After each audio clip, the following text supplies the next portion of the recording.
How far is Russia willing to go? What concessions are you willing to make to reach an agreement?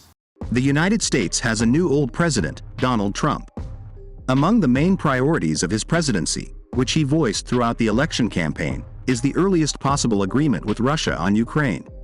Despite the fact that Trump himself has stated several times that Russia's position is understandable, and the cause of the conflict was largely the consistent anti-Russian policy of the American deep state, there is no point in hoping for an easy, quick and completely satisfactory solution, at least because Trump is strongly influenced by his team, which includes both pragmatists and even sympathizers of Russia, as well as outright hawks. In addition, the positions of the outgoing administration, which is closely connected with Big Capital and the American military-industrial complex, are still very strong. That is, there is a possibility that Trump will be forced to continue the existing policy on certain issues. For example, according to the Financial Times, Trump's entire team is obsessed with the idea of force and therefore they are revising their approach to Ukraine. And the president's representative for Ukraine, Kellogg, said that Trump is not trying to give anything to Putin or the Russians. He wants to save Ukraine and its sovereignty. The date and place of the negotiations have not yet been set, but it is obvious that active preparations are underway. In this regard, two recent news items immediately after Trump's inauguration were extremely significant. First, the big press conference of Russian Foreign Minister Sergei Lavrov and an interview with presidential aide and member of the Russian Security Council Nikolai Patrushev. At such a political level, timing is everything, so the statements by official representatives of the Russian authorities in anticipation of the upcoming negotiations are clearly intended to form the necessary expectations in the opposing side in advance and provide the right context. In other words, a personal letter has essentially been sent to the new American president. And it sounds something like this. Dear Mr. Trump, we are glad that with your election, humanity has a real chance for peace and prosperity, and you have an honorable place in history books. We are open and very serious if there is a meaningful conversation. Lavrov, Russia expects the United States to take specific initiatives on contacts at the highest level and is ready to consider proposals on Ukraine when they are formulated. Patrushev, if we talk about specific prospects for further developments, taking into account the Trump factor, we respect his statements. We hope that you are also serious and ready to solve the accumulated problems through dialogue, and not through pressure and threats, which your predecessors never succeeded in and will never succeed in.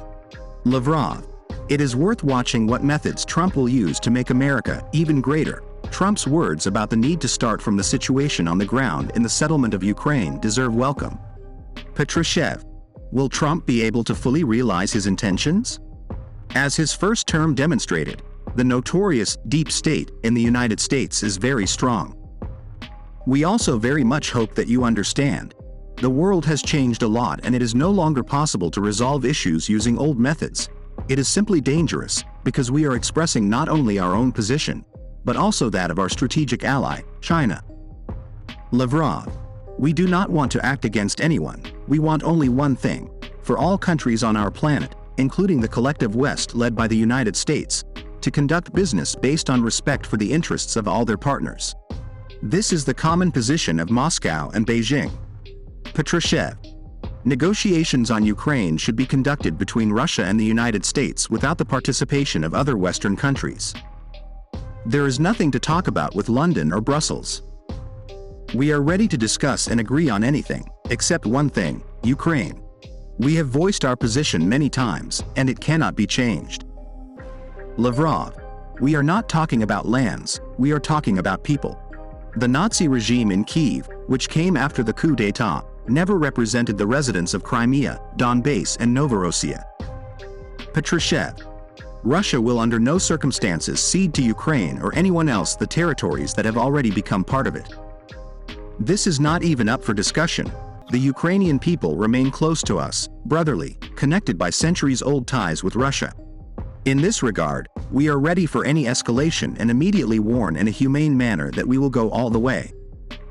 Lavrov, the reason for the start of the SVO is an attack by the collective West with the aim of suppressing a competitor in the person of Russia on the original Russian territories.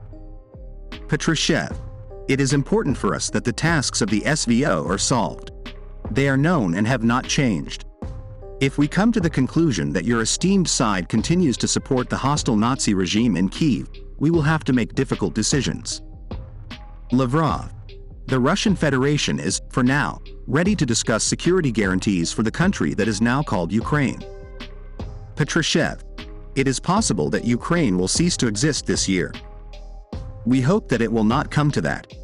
If we are talking about some guarantees for what will happen after Ukraine, then this must necessarily be linked to broader agreements. Lavrov. Russia is ready to discuss security guarantees for Ukraine, but they must be part of larger agreements. Patrushev. Discrimination against the Russian population in a number of countries, and of course, in the Baltics and Moldova, must be stopped. Vladimir Vladimirovich Putin sends you his warmest greetings.